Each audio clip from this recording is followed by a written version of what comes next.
Olá, amigos da leitura. Hoje o Clube da Leitura se reúne para falarmos sobre a obra A Palavra que Resta, de Stênio Gardel. Por garantia da Lei 13.709 de 2018, a LGPD, Lei Geral de Proteção de Dados, salientamos que os presentes para todos os fins de direitos admitidos autorizam a utilização das imagens e vozes constantes em gravações, fotos e filmagens decorrentes da participação na reunião do Clube de Leitura da Emeron TJRO, neste dia 6 de agosto de 2024. As imagens e vozes apresentadas poderão ser exibidas em apresentações audiovisuais, em publicações e divulgações nos portais midiáticos, redes sociais e repositório institucional da Emeron, bem como de outros meios de disseminação da informação e do conhecimento. A autorização neste termo especificada é gratuita e por prazo indeterminado. Todos os presentes ficam cientes destes termos. Depois eu coloco o link para a frequência daqueles que são inscritos na Emeron. Os que são externos, e tem vários que são externos, não há necessidade porque não tem como fazer o cadastro da Emeron para eles. Então, o acesso é franqueado, mas não tem como controlar a frequência. Eu faço um primeiro destaque hoje quanto à honraria recebida pelo escritor Erlon Fernandes Gomes, que esteve aqui com a gente recentemente. Ele recebeu o título de acadêmico imortal pela Academia Brasileira de Letras e Artes do Cangaço, a ABLAC, que tem sede em Alagoas. Nesse dia 28 de julho de 2024, ele foi empossado como membro da Academia Brasileira de Letras e Artes do Cangaço. Erlon, que é companheiro nosso de TJ também, e escritor de elevada capacidade e cultura, esteve com a gente falando sobre o Paiol de Pólvora, que é de autoria dele, né? Já está trabalhando em outra escrita, nessa outra vai ter um cenário rondoniense também, e ele é muito bom, muito competente nesse ofício. Parabéns, Erlon. Eu destaco também o trabalho do Centro de Documentação Histórica. Nós estivemos no memorial lá em Porto Velho, e nesse módulo da pós, foi lá no prédio do Centro de Documentação. E o Almício Fernandes da Silva, que é companheiro nosso aqui de leitura, ele convidou a mim e a Yasmin para que nós conhecêssemos as exposições existentes lá. E lá tem uma exposição permanente maravilhosa sobre os 7 samurais, são os desembargadores que instalaram o Tribunal de Justiça de Rondônia, né? E tem essa exposição permanente. Então, o Almício nos guiou por essa exposição e também pela exposição A História pela Lente, que é do fotógrafo Rosinaldo Machado. Belíssima exposição da história de Rondônia, com imagens muito bacanas de pessoas e de localidades. Um negócio muito bacana mesmo, e que tem lá no Centro de Documentação Histórica. Os servidores e os colegas aí que passarem por Porto Velho, dei uma passadinha no centro, lá no memorial, que era ali onde era o Juizado da Infância, agora funciona o Memorial do Tribunal de Justiça, em frente à Caixa d'Água. E tem lá as exposições itinerantes e tem as exposições permanentes. No caso dessa dos 7 samurais, ela é permanente. O Erlon também já expôs lá, ele tem um acervo de máquinas de datilografia, e ele expôs essas máquinas lá também. É muito bacana o espaço e muito bacana o que eles têm feito lá. Parabéns pelo trabalho, Almício e o pessoal aí do Centro de Documentação Histórica. Eu também estendo os destaques aqui para o professor Eduardo Martins. Nessa minha ida a Porto Velho, eu encontrei com o professor Eduardo Martins, e numa breve conversa com ele sobre literatura, sobre o que andou fazendo depois da faculdade, né, eu acabei tendo a informação de que o professor, é, deixa eu aumentar aqui, que eu não tinha percebido que isso estava.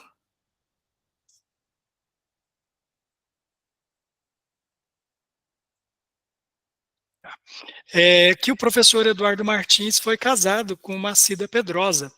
E a Cida Pedrosa, ela é um jabuti de 2020, com o livro, como é que é o nome do livro?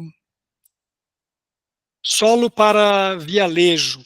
Ela ganhou o Jabuti no ano de 2020. Ganhou em duas categorias. Ganhou como poesia e ganhou como livro do ano. E este livro, Araras Vermelhas, é uma continuação, um aprofundamento dos assuntos existentes naquele livro Solo para Vialejo. E a professora Cida, a poetisa Cida Pedrosa, foi o primeiro casamento do professor Eduardo. Daí a Cida entrar na conversa e eu não saber que era esposa dele, por causa do Estênio Gardel, porque nessa leitura, quem nós vamos falar disso, vai observar que o Estênio Gardel tem uma pontuação bem moderna, né, bem ao estilo Saramago, né, não gosta muito de usar pontuações, não gosta muito de usar maiúsculas, e tem um motivo, né, para que o Estênio faça isso. E nessa conversa acabou caindo em Cida Pedrosa. E a Cida Pedrosa também escreve assim, tanto que esse livro dela, ele é um livro, é considerado um livro de poesia, mas é um misto assim de poesia e prosa bem curioso. Tem até poesias mais concretas, tem umas coisas assim mais menos, que são mais da imagem, né? E outras que são mais textuais, e ela tem essa questão da pontuação também. Acabou desembocando na Cida por causa do livro desse mês, que é A Palavra que Resta, do Estênio Gardel.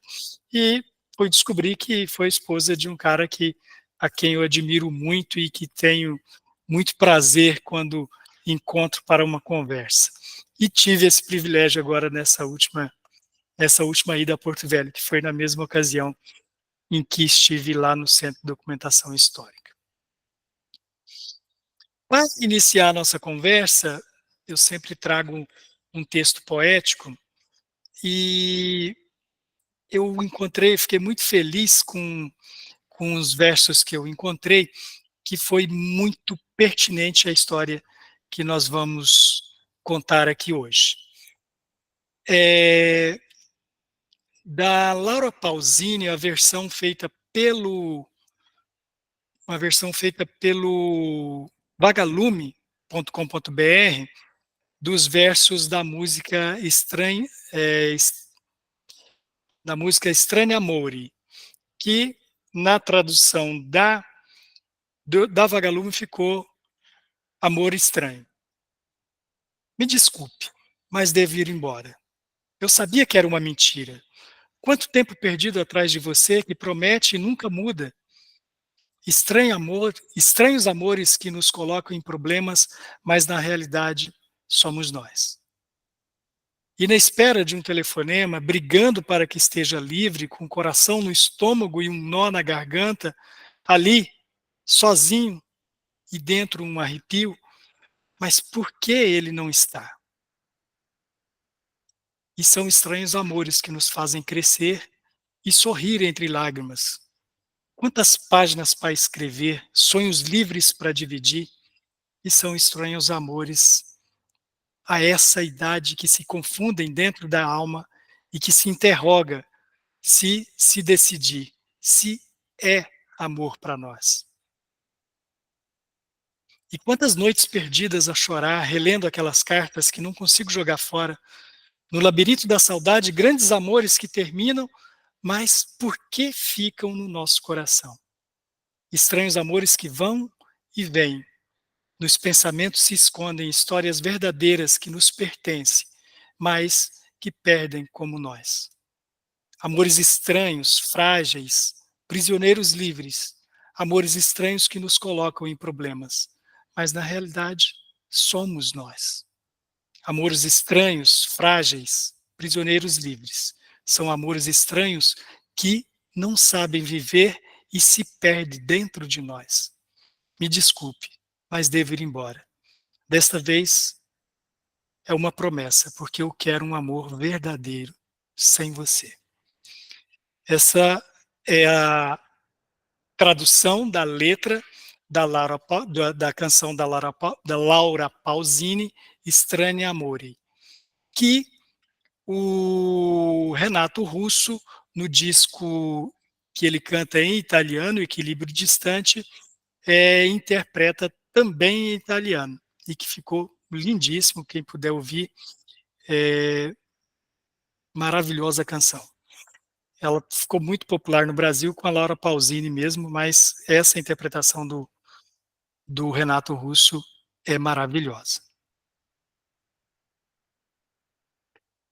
Vários elementos do livro constam nessa canção.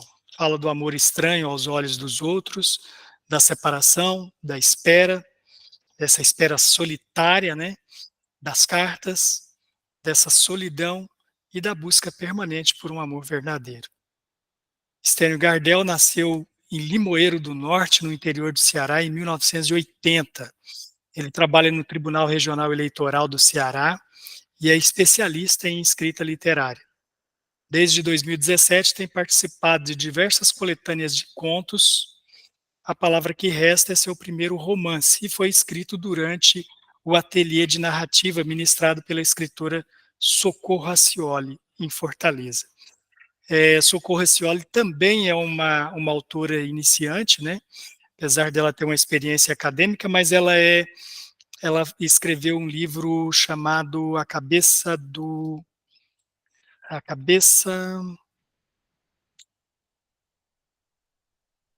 da Estátua? Me perdoe que eu esqueci o nome. A Cabeça do Santo, perdão. Ela escreveu o livro A Cabeça do Santo, um livro maravilhoso que passa numa localidade no interior do Nordeste, e que tem um santo que a cidade ia levantar, uma estátua de um santo, e isso acabou o projeto não indo para frente, e esse santo ficou jogado lá. E tem um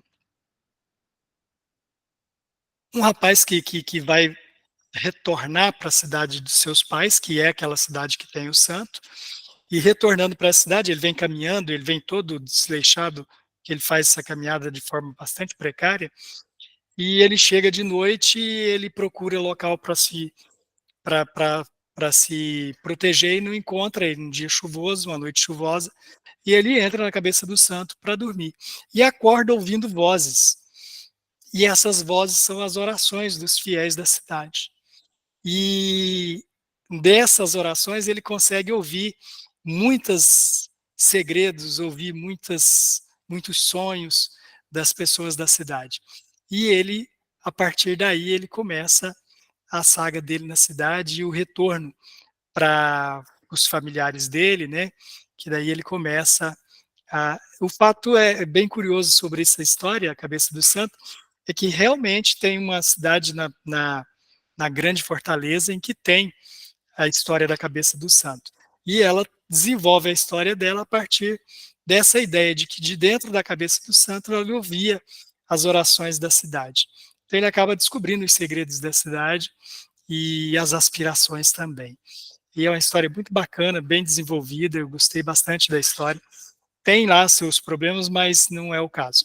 É uma história muito legal. E de estreia também da Socorro Racioli, que, para a alegria, né, da literatura, também trouxe Estênio Gardel, promoveu Estênio Gardel a escritora, de um aspirante a escritor, e que nós vamos ver aqui hoje o quanto isso foi benéfico para a literatura. Este livro de A Palavra que Resta, do Estênio Gardel, é uma sugestão do Klinger Albuquerque. O Klinger está entre nós. Boa noite, Klinger. Você está com o microfone mudado. Boa noite, pessoal. Olá, boa noite. Me escutam? Escuta bem. O sugeriu a leitura do livro, foi acolhido pela seleção que fizemos, né? E por falar em seleção, nós, a partir do mês de... no dia 20 deste mês, nós vamos receber o Dr. Fabrício para falarmos sobre o livro dele, O Excesso no Emprego de Armas de Fogo. Já tem a publicidade lá no Instagram da Emeron, no site também tem a publicidade. Nós vamos receber o Dr. Fabrício para falar desse tema, sobre o de armas de fogo. E será o último convidado desse ano, porque depois nós usaremos as datas de reuniões para nós estabelecermos os critérios e a forma de seleção dos livros do ano 2025, tá? Já está aproximando, então já comecem a fazer as vossas listas para que a gente possa construir uma boa seleção aí para 2025 e que seja tão empolgante quanto foi essa desse ano. Nós ainda temos alguns livros para ler ainda, mas todos foram bastante interessantes. Então, o Klinger sugeriu e eu pedi ao Klinger se ele podia fazer a sinopse da obra. E o Klinger generosamente se prontificou a fazer. Klinger, eu fico muito agradecido. Por favor, fique à vontade. Você tem o tempo que achar necessário, fique à vontade, tá? Eu que agradeço, Hernandes, e embora os conflitos de agenda, fiz o possível aí para poder Eu, participar hoje. eu te entendo, foi É, diversas vezes o Klinger tem manifestado o interesse de participar, mas tem uma série de atividades que ele participa, acadêmicas, e ele acaba inviabilizada a participação dele. Mas ele já teve em uns 2 ou 3 encontros nossos, reuniões nossas, e temos a alegria de tê-lo aqui hoje. Klinger, fica à vontade. bom, eu acho pertinente explicar como que esse livro chegou até mim. Ele veio primeiro numa indicação de um podcast que eu acompanhava há um tempo atrás, assim que ele foi lançado, e eu anotei na listinha, deixei de lado, uma hora ia chegar a hora dele ser lido, né? E aí, posteriormente, eu fui visitar uma amiga, encontrei ele na estante, falei, quero ler esse livro, né? Peguei emprestado para ler. E também deixei do ladinho ali, porque uma hora ia chegar a hora dele. E quando o Hernandes publicou a seleção dos livros, eu indiquei, já sabendo da fama desse romance, né? Indiquei para que eu pudesse fazer a leitura junto com vocês, os amigos da leitura, como o Hernandes coloca, né? E aí aconteceu que recentemente esse livro foi premiado na National Book Awards, que é como se fosse o Oscar da literatura estadunidense, e ele foi premiado como melhor tradução, que também foi feita a tradução por uma nordestina. Então temos um livro brasileiro premiado pela primeira vez na National Book Awards, lá dos Estados Unidos. Bom, e falando de sinopse, Raimundo, com seus mais de 70 anos de idade, decide aprender a ler e escrever. Essa é a premissa do romance. Nascido e criado na roça, ele não foi à escola, sempre trabalhou ali em família. E aos 70 anos, há muito ele deixou a família e a vida no sertão para trás. Foi trabalhar com outras coisas, foi viver sozinho. Mas destes tempos, o Raimundo guardou apenas uma coisa: uma carta que recebeu de Cícero quando eles tinham um amor escondido, né, entre os dois. E esse amor foi descoberto. Cícero sumiu sem deixar pistas, deixou apenas uma carta que Raimundo não pode ler, mas guardou por mais de 50 anos, até que ele tomou a decisão de estudar para ele poder ler essa carta. E esse é o grande mistério do livro.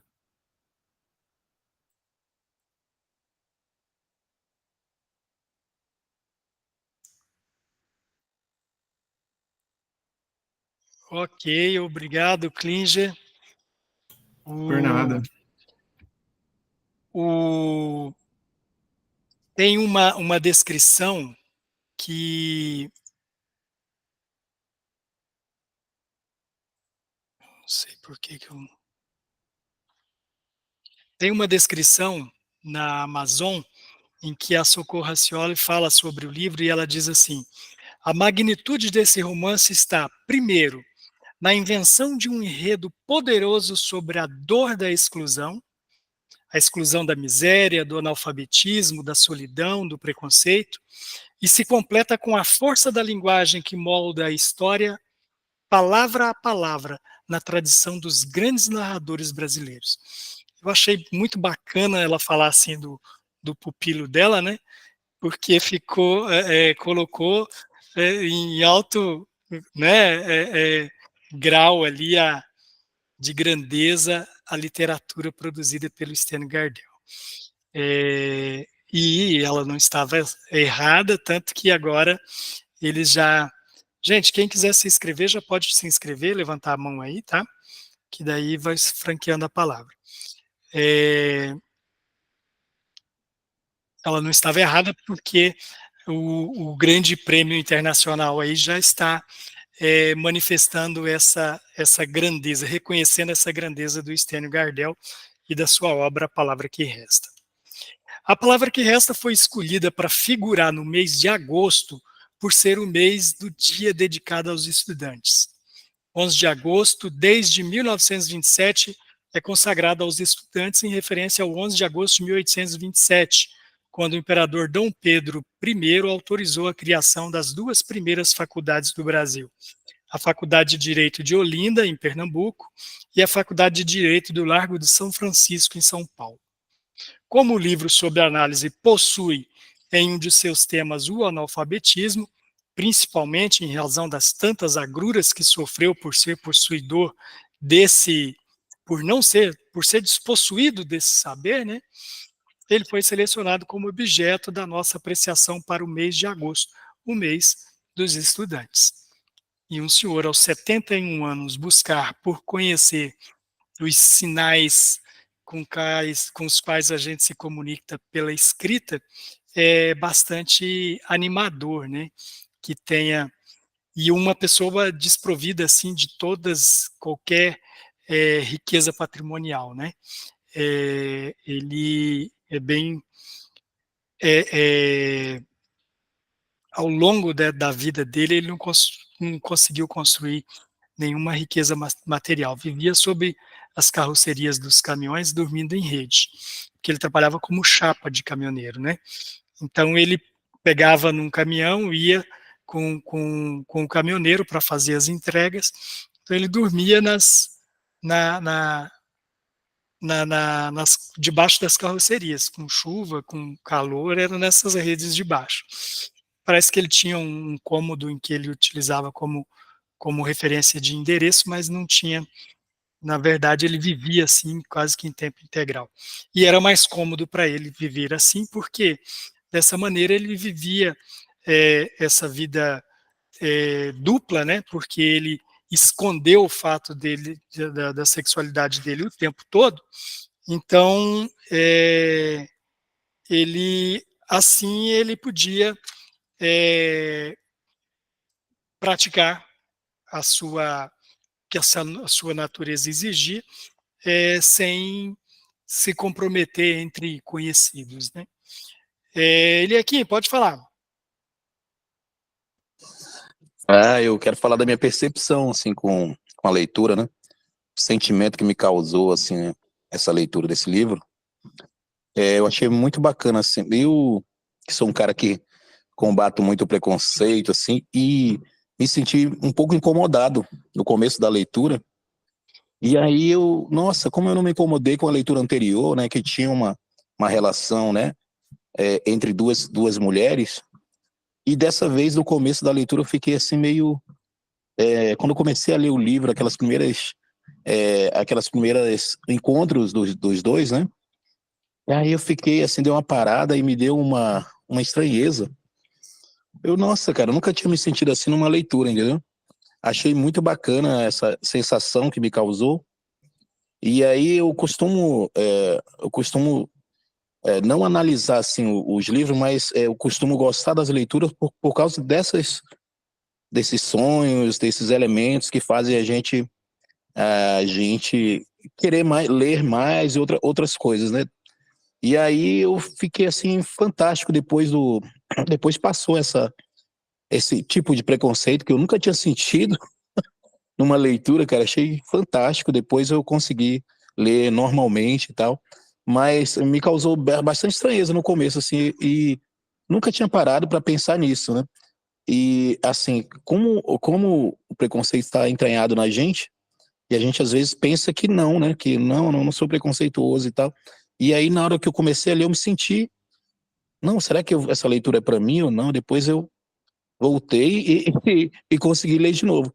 E achei, assim, uma sensação, aprofundando na história lá, né, assim, achei que maravilha uma pessoa se autodescobrir, né, assim, o enredo que eu tiro para mim é isso, né, assim, porque, assim, às vezes ele brigava com ele mesmo, né, lá nas fases, por que eu estou fazendo isso, por que eu não faço aquilo e tal, por que eu não abro logo para todo mundo, e aí se encontrando, como é normal, acho que todo mundo crescendo, aprendendo alguma outra coisa. Achei muito enriquecedor, e parabéns aí ao Klinger, né, que já tinha essa literatura aí, já tinha lido alguma vez, né? Gostei muito da sensação e, assim, vou procurar até mais coisas aí desse autor, tá? Achei bacana. O Eliakim, boa noite, Eliakim. Eliakim, essa questão da estranheza, né, eu acho que é uma palavra que define bem, né, que o fato de nos causar estranheza, quando o Renato Russo mesmo escolhe gravar Estranho Amor, ele não faz isso porque ele achou uma melodia bonita, ele faz porque a música falava sobre ele, né? Até tem uma história eu até separei para colocar como texto final, mas eu vou antecipar, já que é pertinente. O Renato Russo, quando ele numa conversa com o Paulo Ricardo, ele falou que a música do RPM que ele mais gostava era a Cruz e a Espada. E o Paulo disse que não entendeu por que ele gostava tanto da Cruz e a Espada, porque ele falou: a Cruz e a Espada é uma história de um amor, de um amor infantil, inocente ainda. E daí ele falou: então não entendia por que o Renato que gostava tanto da música. Mas daí quando ele foi fazer o disco dele de homenagem ao rock brasileiro, ele pegou e convidou o Renato para gravar com essa música, A Cruz e a Espada. E o Renato, de pronto, aceitou. E depois ele veio saber que isso foi no final dos anos 80, que o Renato daí tinha assumido a questão da orientação sexual dele, e, e o Paulo foi entender de como a música dele chegou ao Renato por causa da percepção depois sobre a questão da sexualidade, né? E a música diz assim: havia um tempo em que eu vivia um sentimento quase infantil. Havia o medo e a timidez. Todo um lado que você nunca viu. Agora eu vejo, aquele beijo era mesmo o fim. Era o começo e o meu desejo se perdeu de mim. Agora eu ando correndo tanto procurando aquele novo lugar, aquela festa, o que me resta encontrar alguém legal para ficar. Agora eu vejo que aquele beijo era mesmo o fim, era o começo, e o meu desejo se perdeu de mim. Agora é tarde, eu acordo tarde e do meu lado alguém que eu nem conhecia. Outra criança adulterada pelos anos que a pintura escondia. Agora eu vejo, aquele beijo era o fim, era o começo, e o meu desejo se perdeu de mim. Agora eu vejo, aquele beijo era mesmo o fim, era o começo, e o meu desejo se perdeu de mim. Para o Renato, isso aqui estava falando dele, e ele falou para o Paulo, falou, isso fala sobre mim. E o Paulo não entendia por quê, porque ele não falou para o Paulo que ele não era hétero, né? E naquela época acho que isso não estava público. E que foi no final dos anos 80 ainda, e o Renato depois é que ele revela, né? Então, a música para o Renato, ela tinha a arte tem isso, né? A arte tem essa questão de como você se reage diante dela, né? E nesse caso, para mim, para o Hernandes, essa música tem um outro significado. Nem a do Paulo, nem a do Renato. Para mim, essa letra fala de crianças prostituídas, fala de pedofilia, de prostituição infantil. É o que eu vejo nessa música. E para o autor dela não é isso. Para o autor dela é uma criança que se apaixonou muito cedo. Mas, só para adiantando a música, os versos que eu tinha separado para o encerramento, dado o fato de você falar sobre a estranheza. E quanto a essa estranheza, veja que a estranheza ela captura-nos de maneiras diferentes, né? Para o Raimundo, veja como ela atinge o Raimundo.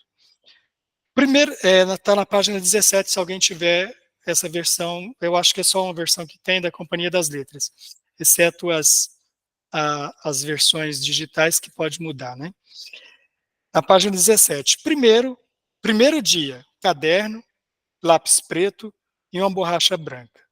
Costurou uma camisa nova para se despir de uma vida estranha ao verbo escrito. Então veja qual é a estranheza dele. Ele teve uma vida aos 71 anos, uma vida inteira estranha ao verbo escrito. E quanto ao que ele era por Cícero, isso para ele já não era estranho, nem naquele momento em que eles pulam no rio era estranho, porque ali eles já sabiam o que sentiam pelo outro, eles já se olhavam nas festas e tudo. Então, a estranheza dele reside na escrita, que levou tanto tempo para chegar a ele, né? E eu acho lindo isso aqui, a maneira como o Stênio escreve, que ele diz assim, deixa eu retomar aqui, para se despir de uma vida estranha ao verbo escrito, a carta de Cícero, meio bendita, meio maldita e inteira mistério. Ficou olhando para ela bem uma hora e depois que chegou de uma viagem à casa do interior.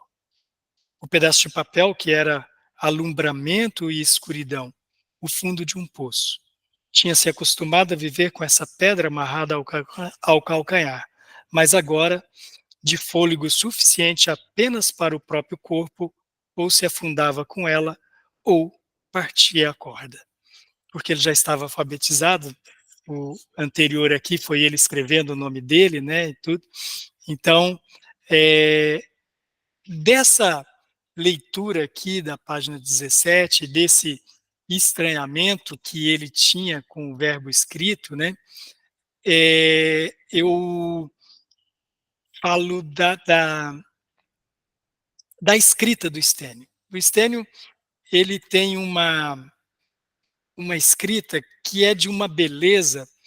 Eu separei duas frases, na verdade, que estão na página 16, bem próximo dessa aqui, que é quando, por essas frases já dá para tirar, para quem não leu o livro, já dá para ter uma ideia sobre o quanto é bela a escrita do Stênio. Raimundo terminou de se vestir. O sol começava a despendurar do meio do dia. Olha que bonito isso, a despendurar do meio do dia. É lindo a contagem do tempo não ser pelo relógio, ser pelo sol mesmo, e de como o sol cai, ele não está girando, ele está caindo do céu, né? Do meio do céu. Isso na página 16, está bem próximo ali, como eu havia dito, e tem vários, mas eu selecionei só dois, que na página 24, em que ele diz assim, ele começa, no meio da aula, ele começa a lembrar do Cícero, e começa a lembrar deles pulando na água, do momento em que o Cícero mergulha nu, e ele daí decide mergulhar também, e vai os dois para a água, né? Que eles não se encontravam em lugar aberto, e esse rio era em lugar aberto. E daí fala, ele se corrige, porque ele estava desviando a atenção da aula, né? E ele fala, essa mania de desafundar a memória velha. Eu achei isso bonito demais, essa maneira dele colocar, falando ela, porque a escrita para mim parece meio feminina, né? Que ela vem ela é bem poética, ela é bem... e o curioso de eu dizer que ela é meio feminina, porque apesar de eu achar que ele é tão poético que chega a ser uma escrita feminina, eu tenho reservas quanto à escrita dele ser feminina quando eu vejo a reação da mãe do Raimundo. Quando a mãe do Raimundo reage daquela maneira, ela tratou o filho dela como se não fosse filho dela. Sabe aquelas famílias em que a mãe fala, não, isso é família do seu pai, isso é na família do seu... Parece que ela faz essa separação aquela hora. Isso é coisa da família do seu pai. Porque como o tio do Raimundo teve um fim trágico devido a esse fato também, né? Ele parece que naquele momento ela exclui o Raimundo da vida dela, da família dela, e coloca todo na família do pai. E daí ela em seguida fala para ele, você sai agora antes do seu pai voltar do sítio, porque se ele voltar, ele não te deixa sair. E você será pregado na cama se ele souber que você ainda deseja ir embora. Então o pai dele, por mais que ele tivesse... que o pai dele... E o pai dele tem um comportamento totalmente diferente em relação a conhecer essa orientação, ele tem um comportamento totalmente diferente em relação ao irmão, quando aconteceu com o irmão dele, porque ele acolhe o irmão, ele foi o refúgio para o irmão dele, e ele se desespera quando vê que o pai dele ia tomar uma atitude agressiva e uma atitude que acabou gerando, que foi a morte do filho. E daí ele açoitar tanto o filho dele. Então, eu vejo o pai com um comportamento totalmente maternal, excetuando a questão do açoite, né, mas em relação ao irmão e depois o fato de não deixar esse filho sair de casa, parece que ele açoitava para que ele não saísse, e isso acabou deixando a irmã do Raimundo ainda mais desesperada, desesperou tanto o Raimundo quanto a irmã, né? O Raimundo se entregou, ele achou que morreria dessa forma, e ele não tinha mais motivos para viver, porque o Cícero não foi ao encontro dele, então ele se entregou a esses açoites dessa maneira. Mas daí eu faria, apesar da beleza, Elequim e Klinger, que eu vejo na escrita dele, uma beleza feminina na escrita dele, eu vejo essa mãe sem ser um personagem de uma criação feminina. Parece mesmo uma criação masculina que tem uma mãe assim tão fria, tão dura, tão de coração tão duro, a ponto de preferir não ter conhecimento dos destinos do filho a ter um filho próximo dela, mas com essa orientação. Ana, por favor, pode falar. Boa noite. Eu quero falar sobre a mãe, mas primeiro eu quero dar um abraço no Eliakim, porque, assim, no começo do livro, realmente, é bem impactante, né? Ele impacta mesmo. Não sei se é uma forma que o autor encontrou de falar, se você é muito preconceituoso, se você não vai dar conta, você já não lê, não prossegue a leitura, né? Talvez seja isso. Mas eu achei muito legal, Eliakim, porque você falou uma coisa que eu também pensei, né?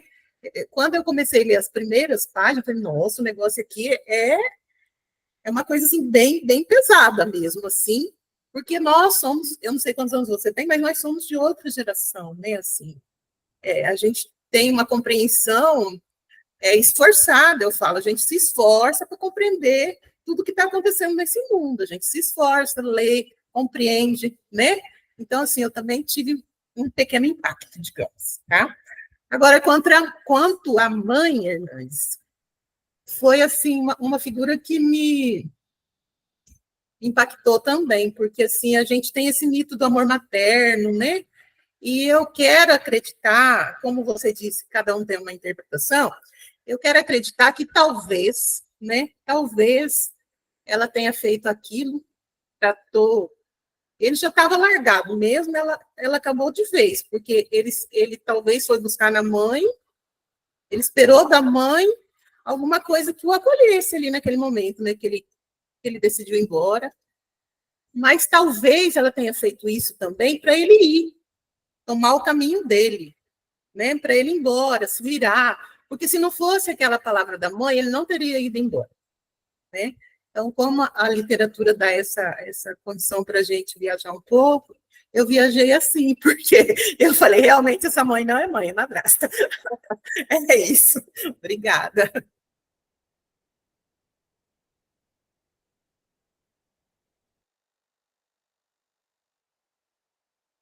Tá fechado.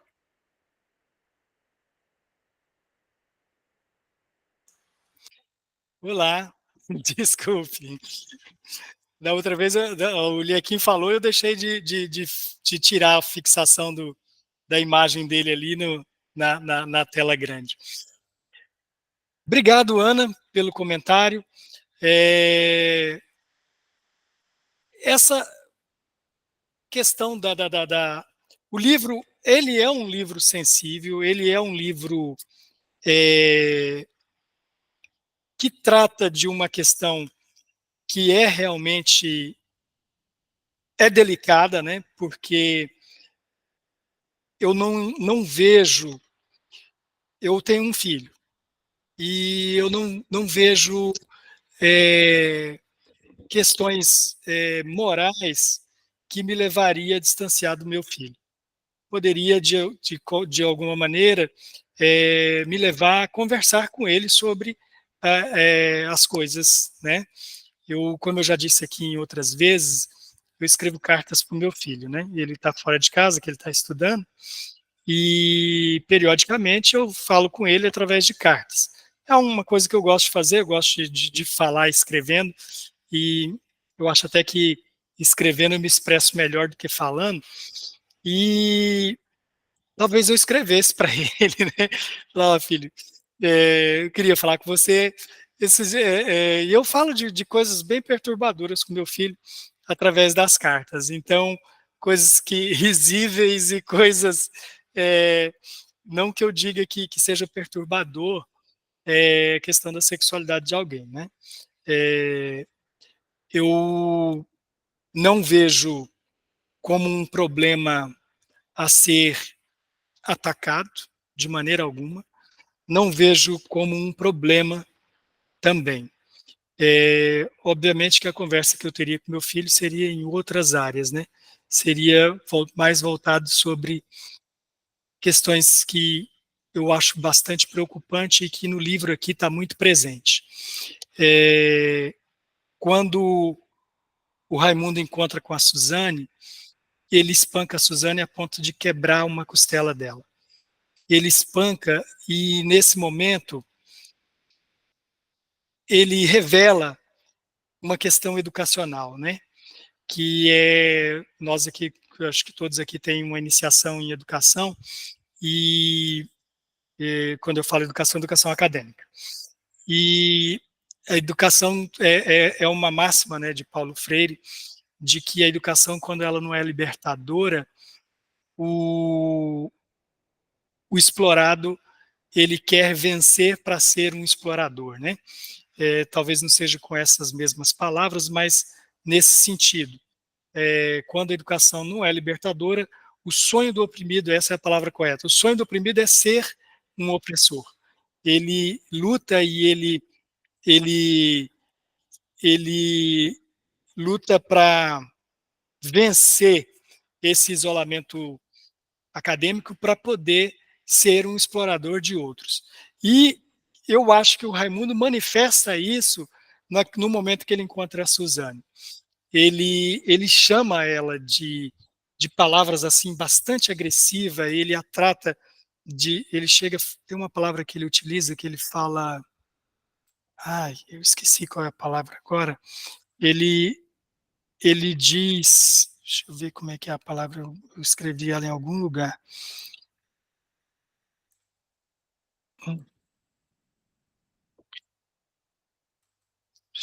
Me perdoem, eu esqueci exatamente a palavra, mas ele trata de uma maneira extremamente agressiva a Suzane para poder, acho que é na página 103. Acho que é na 103 ele diz,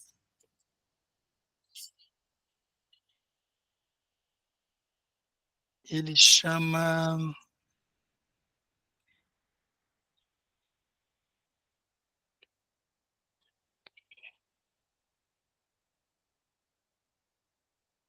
ela de bicha, chama de, e depois ele fala de aberração, se não me engano. Acho que é isso, é aberração. Em algum momento ele vai falar aqui, daí ele chama ela de aberração.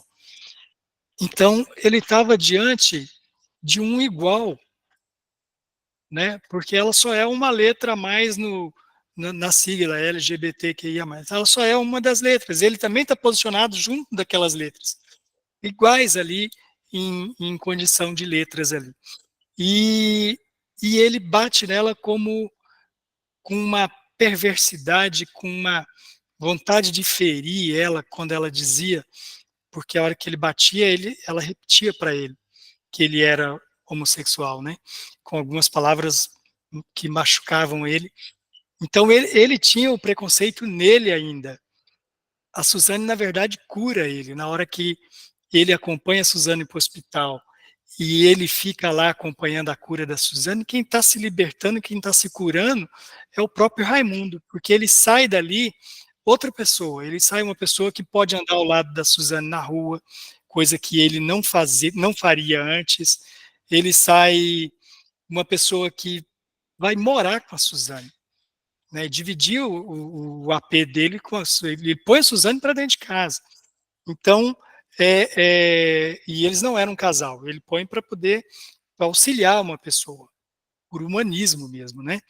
E então ele se descobre uma outra pessoa, uma pessoa que poderia conviver com isso, com essa orientação dele, sem todas as máscaras que ele utilizava. Zé Ricardo, pode falar. Opa, tudo bom? Boa noite. Boa noite, Zé. Estive meio ausente nos últimos encontros, por causa de também essas coisas que acontecem na vida, né? Nem sempre a gente está nos lugares, etc e tal. Primeiro, parabenizar, assim. Parabenizar porque a gente tem gosto até parecido com relação à música, né? Gosto muito do Renato e gosto muito também de alguma coisa da RPM, do Paulo Ricardo. As duas escolhas das duas canções foram providenciais para o tema do livro, ficou muito legal. Também, ainda rememorando as últimas leituras, né? Principalmente o das duas meninas, lá agora me fugiu o nome do livro, e a diferença de estilos, Primeiro né? tive que morrer. Primeiro tive que morrer, exatamente. A diferença de estilo ainda que a literatura proporciona, isso é muito bacana. Ela tinha um estilo muito mais prosaico e relativamente simples de escrever, e já o nosso autor agora, o Stênio, realmente, para um autor iniciante, ele tem uma complexidade bem interessante de modo de escrever, ele varia, né? Tem hora que ele é gráfico, tem hora que ele faz uso de uma literatura bem considerada alta, né? Trocadilhos, ou o uso de imagens tais quais você citou aí com relação ao sol. E eu achei muito interessante o livro, apesar de tão pequeno, né? Quão pequeno esse livro é, e o tanto de variação que ele experimenta na escrita. É um livro que tem cara de laboratório, de certa forma mesmo, né? Ele experimenta, e ainda com relação ao tamanho do livro, a pluralidade de temas que ele aborda também nesse livro. Ele fala sobre a pobreza, sobre uma vida no interior e seguida de uma vida na cidade, né? Com relação, parece que fala o êxito, né? O êxodo rural, pessoas que vão morar em situações em busca de vida nova, né? Ele vai falar também sobre esse tabu materno, que é um aspecto extremamente interessante, e eu acho que também é um laboratório que ele usa, né? Porque para causar um estranhamento mesmo, a gente não espera que uma mãe se comporte daquela forma, né? A gente encara com muito mais naturalidade o jeito chucro e a violência do pai, mas o modo como a mãe realmente tratou ele, para mim, é uma técnica que ele usou mesmo para chocar a gente, para brincar com esse tabu materno, que é uma coisa que a gente dificilmente aceita, né? A questão da sexualidade também já é um tabu, a questão desse tabu materno já é outro tabu, então ele brinca com muitos temas complicados, e eu acho que, apesar do livro ser pequeno, ele conseguiu amarrar tudo muito bem. Ele brinca também com a questão do ciclo vicioso, né? O pai dele presenciou uma violência do tipo, que depois ele exerce, e que depois o próprio narrador, o personagem principal, vai exercer lá na frente, e de certa forma escapa. Então seriam 3 gerações, né? Presos num ciclo de violência relacionada à não aceitação da própria sexualidade ou da sexualidade do outro. E por final, com certeza ele abordou muito mais coisas, mas eu ia mencionar só mais a questão do analfabetismo também, que é um tema muito, muito caro para nós brasileiros que vivem, assim, para quem já tem uma certa idade, não que eu seja tão velho, mas tem quase 50, e a gente vem realmente de uma época que era muito mais comum ter pessoas analfabetas do que hoje. Hoje a gente encontra ainda, se a gente que trabalha no judiciário, a gente está cansado de ver os RGzinhos das pessoas com mais idade como não alfabetizada, é relativamente comum ainda a gente ver, né? Mas o livro também trabalha essa questão do alfabetismo de maneira bem interessante. Eu gostei muito tanto pelo tamanho do livro, que foi super rápido a leitura, a pluralidade de temas que ele abordou, e abordou de uma forma... ele não é apelão, né? Mesmo quando ele é gráfico na descrição da sexualidade em si, do que acontece entre os dois, está ali não com o interesse só de chocar, mas é gráfico porque naquele momento tem que ser gráfico mesmo. Eu gostei muito da literatura desse livro, também foi uma surpresa, né? Nunca nem tinha ouvido falar nesse rapaz, nesse autor, e com certeza vou caçar mais alguma coisa dele, principalmente voltado para poesia, porque o modo como ele escreve, quando ele dá aqueles jorros de fluxo de consciência do personagem, eu acho que na poesia dele vai ficar interessante também. Obrigado, gente. Obrigado, Zé Ricardo. Ô, Zé Ricardo, ao que parece, outras publicações dele só, pelo que eu pude ver, só de contos. Eu não vi de livros ainda, né? Então eu creio que você vai encontrar alguma coisa de contos dele. De livro, eu creio que é só esse. A não ser que ele tenha lançado outros de lá para cá, né? Mas porque esse aqui é 2017, né? Não, 17 foi quando ele começou a escrever. Ele é 2022. Nessa questão das temáticas, eu tinha até colocado aqui, Zé Ricardo, que eu fiquei questionando qual seria a questão central desse texto. Se era uma questão de preconceito, se era uma questão de sexualidade, se era uma questão de analfabetismo, se é uma questão de pobreza. Eu até coloquei essa provocação e eu fico feliz que você tenha antecipado a abordagem dela, porque você tem bastante propriedade para falar, e que eu acho o seguinte: a pobreza, ela gera o analfabetismo, né? E o analfabetismo determina a perpetuação do indivíduo na pobreza, né? Porque ele ele dificilmente ele vai sair da pobreza sendo analfabeto, entende? Então eu acho que acaba perpetuando nessa condição, né? E se comungar a questão como o livro comum, a questão da orientação sexual, nesse ambiente, eu acho que ele é mais agressivo do que num ambiente mais escolarizado, um ambiente que tenha maior, ao menos, talvez seja uma hipocrisia, como a gente vê muito claramente no texto, né? Tem uma parte em que, lá no final do livro, em que ele fala assim que a Suzane colocou na parede do ateliê, né, costuras do rei, né, do Rai, e para todo mundo eles iam fazer as peças de costura na Dona Solange, né? Ninguém tinha falado. Olha a hipocrisia, né, a falsidade de você valoriza o objeto do trabalho da pessoa, mas não reconhece a pessoa como um profissional competente, como um profissional, por causa da condição sexual dele, da orientação sexual dele, que não tem nada a ver com o tipo de relação que você tem com ele. A relação que você tem com ele é comercial. Você quer um vestido, você quer uma calça, você quer uma camisa, e ele faz muito bem isso. E elas dependiam dessa boa costura dele, então o procuravam como procurando a dona Solange, que era a senhorinha do, do cômodo que eles alugavam lá, a Suzane e o Raimundo.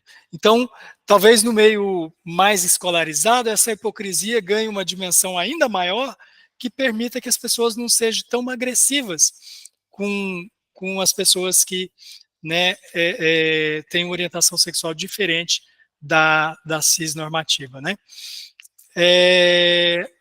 Ana, pode falar. Rápido. Eu não sei se vocês viram uma entrevista com ele, que a entrevistadora pergunta se era o que tinha da vida dele ali dentro do livro, né? Ele falou que tinha muito, muito dele, que eu ainda estou preocupado com a questão da mãe, sabe? Aí ele falou assim, que tem o homem sertanejo, né?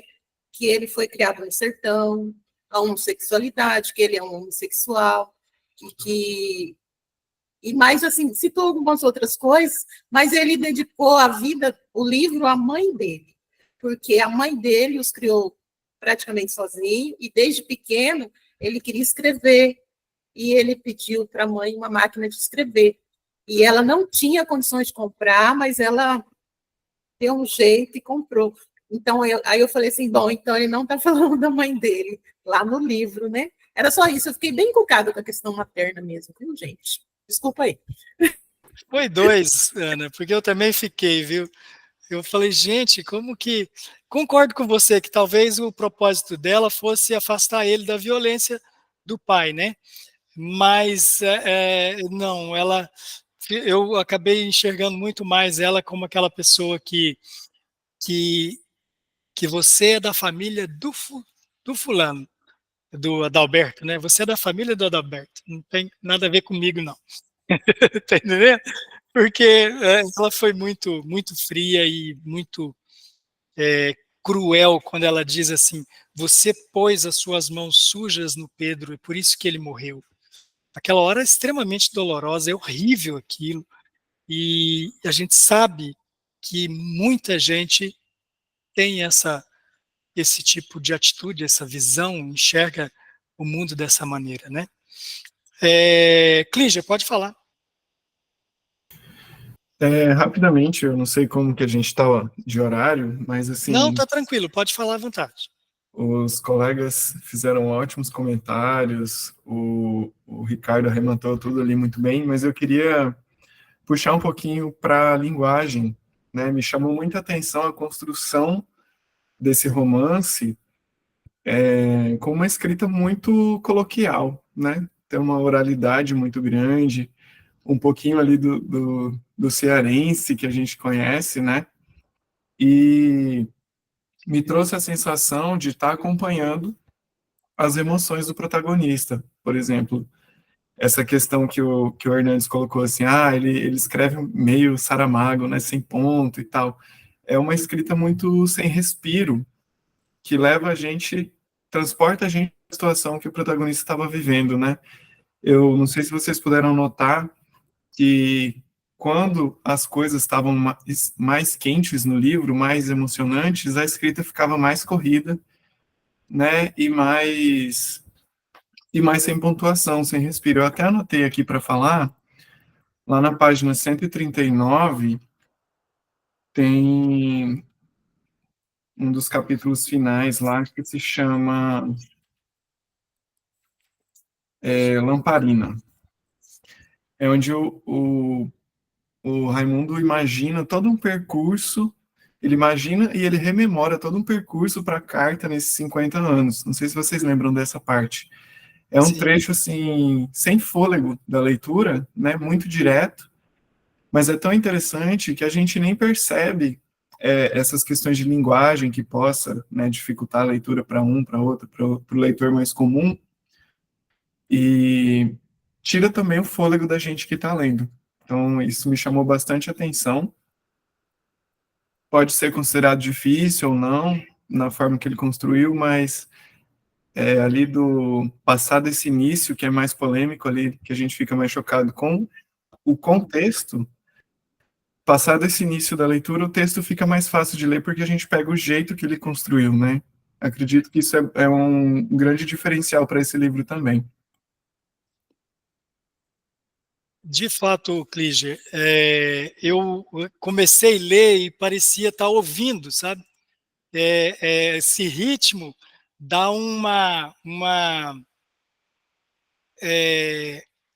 dá uma sonoridade para a leitura. E eu pude observar o seguinte: quando você vai ver que ela termina parágrafos com vírgula. Você está falando ali sobre a questão do ritmo, alguns momentos que ela não usa vírgula. Ela termina um parágrafo com vírgula, daí você pode observar que o parágrafo seguinte ele funciona como um aposto, como uma ideia que interrompe aquela ideia anterior, e daí ela retoma depois aquele parágrafo que ela terminou com vírgula, ela retoma ele com letra minúscula. Então é como se aquele parágrafo do meio fosse um aposto no meio das duas ideias ali que se complementam. E ela faz isso também. Rapidinho, Hernandes, antes de você concluir, eu tive também uma ideia de fluxo de pensamento. Quando ele alterna entre presente e passado, está tendo memórias, entra ali no flashback, parece o nosso fluxo de pensamento, né? Sempre muito corrido. Exatamente, ele tem o fluxo de pensamento. Eu coloquei que havia o fluxo de ideias e a fala é intermediada por uma ação dos personagens. Então, quando há uma ação, daí ele termina o período e coloca uma vírgula, daí coloca a ação, daí depois ele continua com letra minúscula e dá continuidade do coisa. E é curioso nas falas, quando há diálogo. Por quê? Porque no diálogo ele não usa espaço, ele não usa travessão para poder marcar a fala de um para mudar para a fala de outro. Então você tem vozes diferentes, separado apenas por vírgula, e você tem compreensão do texto. É muito curioso, porque você vai ler, quer ver, eu tenho um exemplo desse na folha, na página, acho que na 76 tem um exemplo. Deixa eu dar uma olhada aqui, se é na 76 que tem o diálogo, se eu não tiver. No diálogo ela separou por vírgula, por travessão. Ela não, ele, né? Não, esse está equivocado. Tem um outro em que ele vai fazendo o diálogo e separa só por vírgula. Deixa eu ver. Não é na 76. Na página 76 tem ali mesmo. Tem o mãe, né? Vírgula. Aí é como se ele estivesse entrando na isso. frase Não, mas e é cortado. tem um momento em que ele faz isso no mesmo período. Ele não separa por linha nova e travessão. Ele faz no mesmo período, só separado por vírgula. E vai uma voz, daí entra outra voz, vírgula, outra voz, daí vírgula, volta a voz inicial. E daí você fala bem assim, mas eu tinha notado esse número, mas vai estar nos rascunhos, os rascunhos é meio tumultuado, não dava para eu compulsá-los agora, não. Zé Ricardo, você havia levantado a mão? Assim, só para complementar, quando você estava falando sobre o autor, sobre o que ele escreveu, deixou de escrever, eu geralmente eu não pesquiso muito sobre os autores, não. Não sei, nem ler muito prefácio, não sei, para receber algumas surpresas, né? Eu acabei, por acaso, lendo que esse livro tinha mais esse aspecto, assim, de experimentação, de um livro, um primeiro livro, etc. Daí eu até que fiquei de boa com ele, porque realmente, se eu tivesse lido, não soubesse que era um primeiro livro, que ele possivelmente estava experimentando, se encontrando, eu ia ficar um pouco desesperado com a quantidade de temas que ele aborda, e às vezes, com uma aparente falta de fechamento de vez em quando, mas dessa vez foi bom que eu fiquei sabendo qual era a origem do livro, como ele tinha sido feito, porque me ajudou a compreender e daí não tive problema nenhum em aceitar a forma como ele escreveu, e assim, aparentemente às vezes um pouco bagunçada, e eu acabei que gostei e achei que ficou legal. Fiquei de boa com ele, com o autor. O Zé Ricardo, na página 18 tem um momento lá em que ele fala assim, não, deixa eu ver aqui. Mas nas reflexões do Raimundo, ele fala bem assim, mas depois de velho, parece que a gente não deixa de querer.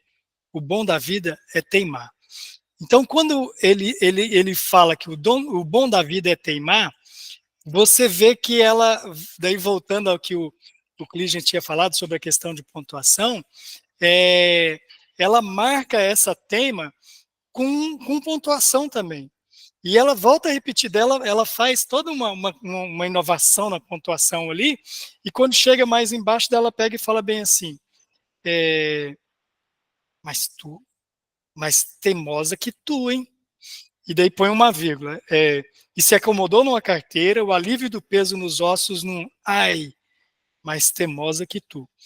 Daí ele volta depois a falar sobre a tema. Então, ele, tanto o autor, o Stênio, tema nessa repetição de persistência em manter essa questão da escrita e pontuação dessa maneira, quanto o autor, o personagem, na insistência de sobreviver para ler essa carta um dia, né? Coisa que acaba não acontecendo, né? Eliakim, pode falar. Então, é sobre isso mesmo, só para complementar aí, que eu, às vezes, tive que voltar, né, na leitura. Eu não gosto de fazer isso quando estou lendo um livro, mas, assim, para não perder assim, a compreensão, às vezes eu tive que voltar, e até agora não encontrei o conteúdo da carta. Eu estou esperando o próximo livro aí para achar.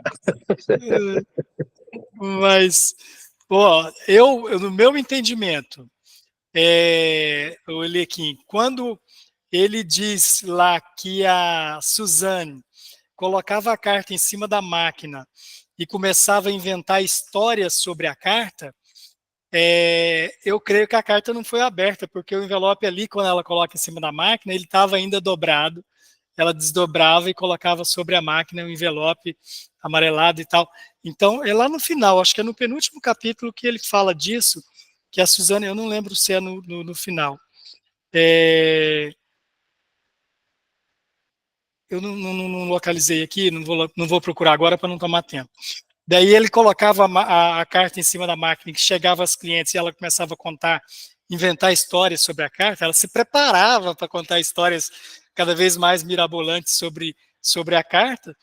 Então eu creio que a carta continuava fechada, ele não abriu a carta. Ficou naquele fluxo de pensamento ali que o Cligent falou, em que ele vai imaginando o percurso que a carta fez em 20 anos, né? Cligent, é contigo. Eu concordo contigo, Hernandes. A minha interpretação foi que a carta não foi aberta e deixou de ser algo que ele guardava e escondia para ser um item emblemático ali, uma peça decorativa, para a Suzane poder puxar assunto com as visitas, né? Sempre inventando uma história. Isso. E eu confesso que eu fiquei bem desapontado, né? Curioso que sou, né? Tem aquele ímpeto pela saber da fofoca, né? E no final das contas a gente não sabe, mas é muito interessante porque eu me coloquei no lugar dele de ter que reviver essas emoções e eventual sofrimento, né? Então, ele resolveu, entendo eu, da minha interpretação, que ele resolveu se libertar disso da melhor maneira. Mas a gente gostaria de saber, né, o que estava escrito na carta. Eu acho que todos que leem ficam nessa curiosidade. O que tem na carta, né? Eu acho que o autor, ele criou ele segurou tanto esse mistério, ele construiu tão bem a história no entorno do mistério que escrever a carta poderia nos frustrar, né? Então ele deve ter, em alguma versão desse livro, ele deve ter feito a carta, penso eu. E depois pensado, ouvido algum palpiteiro e falou, fica sem a carta, que vai dar um resultado melhor. E realmente, eu prefiro que não tenha, porque eu corro o risco de me decepcionar com a carta, né? Então eu vou me garantir na questão de não ter, tá bom demais. Tem mais interessados em falar?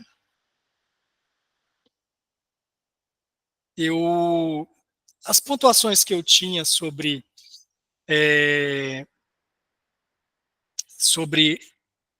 eram mais as que já falamos. Uma coisa que eu acho interessante pontuar é que nós, ouvindo aí o Stênio, lendo o Stênio, lendo a Lorena, igual lemos na última leitura, né? No caso da Lorena é um pouco diferente, que no caso da Lorena não tem... também, não é diferente, é a mesma coisa. A questão de trazer para a literatura o amor entre duas pessoas de um mesmo sexo não há uma novidade, né? Isso vai pegar em Grande Sertão Veredas. Riobaldo se apaixona por um homem. Ele descreve o tempo todo, por mais que ele está falando daqueles olhos verdes e tudo, ele está falando de um homem, ele está apaixonado por um homem, ele evita dizer até do que ele sente, ele evita pensar que ele sente isso por um homem, uma pessoa tão brutalizada, estar com seus sentimentos orientado para um igual a ele. E ele estava, e ele se apaixona, e ele vive uma história de amor por um homem, tanto que ele conta isso depois, talvez porque se garanta com o fato de que descobriu que era uma mulher, mas ele se apaixonou por um homem. Travesti, inclusive, né? Então, é bom que isso fique bem saliente, né? Porque a gente acaba não tendo uma estranheza no caso do Riobaldo e acabamos tendo estranheza no caso do Raimundo. A gente chama de Raimundo porque reserva ao Cícero o direito de chamá-lo de Gaudêncio, né? Então, o caso do Raimundo com o Cícero, né? Então, só queria colocar que isso não é novo. E Thelma, pode falar. Então, a história do Raimundo e do Cícero, eu fiquei assim, angustiada em alguns momentos, sabe? Porque, e o Cícero? Sofreu por ele também, não apareceu mais. E eu fiquei contando as páginas e torcendo para que ele apareça em algum momento da história, e não apareceu, né? E o Raimundo sofreu tanto, apanhou. Nossa, que dor dava no coração da gente, né? E eu falava assim, e aí, é o amor? Mas só um sofreu tanto, o outro não sofreu? Fiquei questionando isso. Aí, sobre o que você comentou agora, Hernandes, que eu estou aqui ouvindo, bem caladinho, que eu gosto de ficar bem calada. Aí, falou do Grande Sertões Veredas. Estou na metade dele, estou lendo ele. Adoro a escrita de João Guimarães Rosa. Parece que eu estou lá junto, estou vendo se falar, sabe? Nossa, acho a leitura maravilhosa. Muito bom, meu. O livro é enorme, não dá para colocar na relação do ano que vem, de repente, né? Mas é maravilhoso. Eu li na época da escola, agora estou lendo de novo, parece que nem li, não. Estou lendo tudo de novo. E era isso, eu fiquei pensando, essa história de amor, e o Cícero, né? E o Cícero, gente? Fiquei pensando nele, sabe? Nada, né? Na questão da surra, Thelma, eu acredito que do pai, eu acredito que o Cícero deve ter apanhado ainda mais, porque o Cícero ele já foi extremamente agredido ali na hora, né, que o pai flagra os dois, né? Então ele espanca ele ali mesmo, né? E então eu acho que isso continua acontecendo, mas é minha visão, né? Minhas divagações sobre o que poderia ter acontecido, né? Como não aparece, a gente acaba ficando com as divagações, né? Porque ele não saiu, né? Pelo jeito ele não saiu de casa, né? E se ele não sai, ele vai continuar sofrendo aquela tortura constante, né? De ser como é, né? Então, acho que os dois tiveram uma história triste, né? Pois é. Pelo jeito. Mas não mostra, né? Eu achei nessa parte, Thelma, até que o Cícero poderia ter uma decisão mais corajosa, porque quando a aproximação dos dois, do Cícero e do Raimundo, essa aproximação é extremamente corajosa da parte do Cícero, né? Ele que dá os primeiros passos, ele que chega e fala, ó, quando ele percebe que o Raimundo está olhando para ele vai lá e puxa o Raimundo e dá um beijo na boca do Raimundo. Então, quando ele faz isso de forma assim objetiva, bem direta, eu entendi que ele era um personagem mais resolvido. E daí ele desaparece da história. Então, isso me causou assim uma certa perturbação. Eu achei que ele, inclusive, eu falei, não, o Cícero vai sair de casa, vai virar uma drag queen, vai ser uma El que maravilha na vida. Sabe? Imaginei um monte de coisa para ele. Ou casou e camuflou, né? Não se sabe. Como ele desaparece, eu falo, não, ele deve ter realmente entrado para o armário e ter tido família e tido que esquecer que ele, né? Porque Raimundo estava tão pronto ali, do tipo, se Cícero levantasse a mão e falasse, vamos, ele topava na hora, né? Exatamente. E eu via essa atitude na aproximação, essa atitude era do Cícero e não do Raimundo. Mas depois parece que ficou meio assim. Ele desaparece na história, se a pequena, né?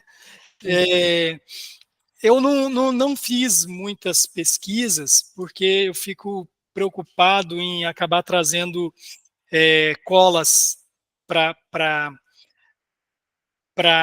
a conversa da gente, né? Eu gosto de ouvir sobre as pesquisas, depois que passa eu vou e faço pesquisas também, mas uma coisa que eu ainda não havia pesquisado, e eu fui pesquisar, era sobre o termo cis e o termo trans, né? E daí eu fui pesquisar para saber o que era o cis e o trans. E só para ficar de registro, né, dessa pesquisa, o cis significa antes, ou seja, do lado de cá. Então, quando a gente vê o nome de um país chamado Cisjordânia, significa que é do lado de cá do Rio Jordão. É antes do Rio do Jordão. E enquanto que trans é depois, é do lado de lá. Então, quando você usa a expressão trans na questão de gênero, é porque ela fez a transição, passou para o outro lado. E quando você usa cis é porque está do lado de cá, o lado em que você é biologicamente gerado. Só para curiosidade, que eu percebi que eu não sabia o significado dessas duas palavras ainda. Mais alguém? Se alguém tiver alguma palavra para conclusão, porque daí eu encaminho já para encerramento. Gente, para encerrarmos, eu lembro que no dia 20 nós vamos conversar com o Dr. Fabrício sobre o excesso no emprego da arma de fogo. Como eu disse na conversa que tivemos com a Michele, é um tema que me provoca muito, é um desafio falar disso aqui, porque eu sou um pouco resistente à questão da arma de fogo e eu quero ouvir, né? Então, vamos trazer o Dr. Fabrício para falar a respeito disso, a respeito do uso da arma de fogo, tanto da esportiva como defesa pessoal, né? Então, nós falaremos no dia 20, que é a próxima reunião que teremos. Para encerrar, eu gostaria de... Fernandes, eu ouvi falar que ele produziu esse livro aí, mas ele não está vendendo, né? Não, será que tá sim. Está vendendo? Tá? Deixa eu até colocar aqui no chat, que daí vocês já... eu comprei ele porque o livro está... Deixa eu pegar aqui, só um instantinho.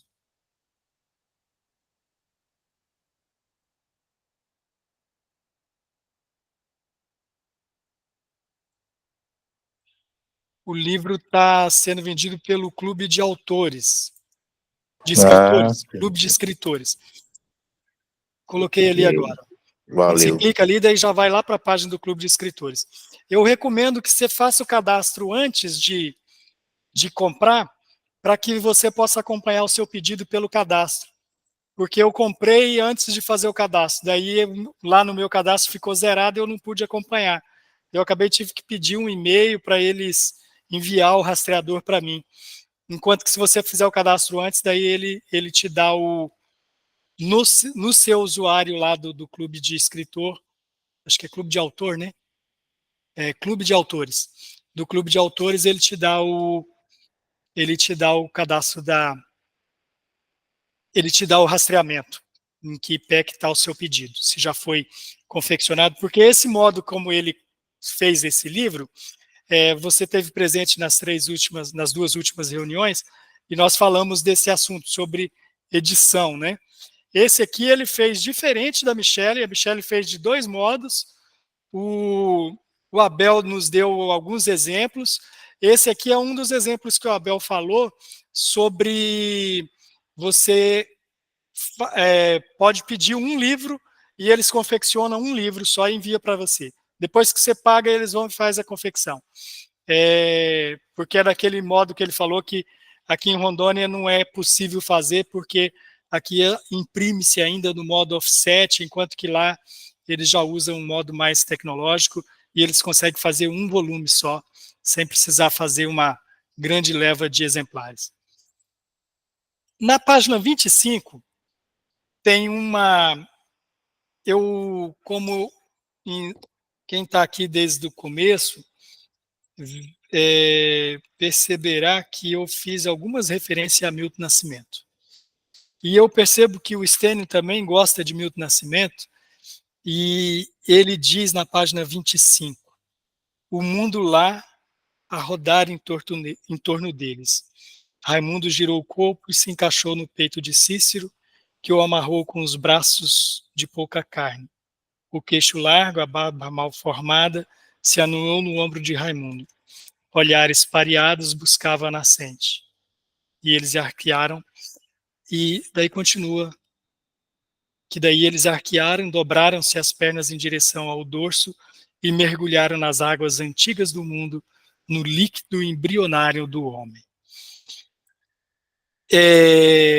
O que me chama a atenção é o mundo lá a rodar em torno deles. Eu falei, esse aqui está Milton Nascimento transcrito, né? Que ali o Milton aparece com aquela canção, quem sabe isso quer dizer amor. Do Milton Nascimento e Márcio Borges, então eu encerro com essa letra que diz: cheguei a tempo de te ver acordar. E vim correndo à frente do sol abrir a porta, e antes de entrar, revi a vida inteira. Pensei em tudo que é possível falar, que sirva apenas para nós dois. Sinais de bem, desejos vitais, pequenos fragmentos de luz. Falar da cor dos temporais, do céu azul, das flores de abril, pensar além do bem e do mal, e lembrar das coisas que ninguém viu. O mundo lá sempre a rodar, está lá no texto, em cima dele tudo vale. Quem sabe isso quer dizer amor? Estrada de fazer o sonho acontecer. Pensei no tempo e era tempo demais. Você olhou sorrindo para mim e acenou um beijo de paz. Virou a minha cabeça. Eu simplesmente não consigo parar. Lá fora, o dia já clareou, mas se você quiser transformar o ribeirão em braço de mar, você vai ter que encontrar onde nasce a fonte do ser e perceber o meu coração bater mais forte só por você. O mundo lá sempre a rodar e em cima dele tudo vale. Quem sabe isso quer dizer amor? Estrada de fazer o sonho acontecer. Eu simplesmente não consigo parar. Lá fora, o dia já clareou. Mas se você quiser transformar o ribeirão em braço de mar, vai ter que encontrar onde nasce a fonte do ser e perceber o meu coração bater mais forte só por você. O mundo lá sempre a rodar e em cima dele tudo vale. E quem sabe isso quer dizer amor. Estrada de fazer o sonho acontecer. Estrada de fazer o sonho acontecer. Milton Nascimento, canção de Milton e Márcio Borges, mais uma do Clube da Esquina, maravilhoso. Gente, boas leituras a todos, obrigado pela participação, obrigado pela presença, fico muito agradecido. Ah, você viu minha irmã aí, irmã? Não sei se ela apresentou. Ela não apresentou, ela foi a primeira que ingressou na Ai, live minha hoje. irmã, prazer. Ela foi a primeira a ingressar na live hoje. Ela é a Eva Souza, né? É, eu a Oi, a convidei Eva. hoje. Boa noite, Eva. Prazer em tê-la conosco. Boas leituras, gente. Até mais. Foi um prazer.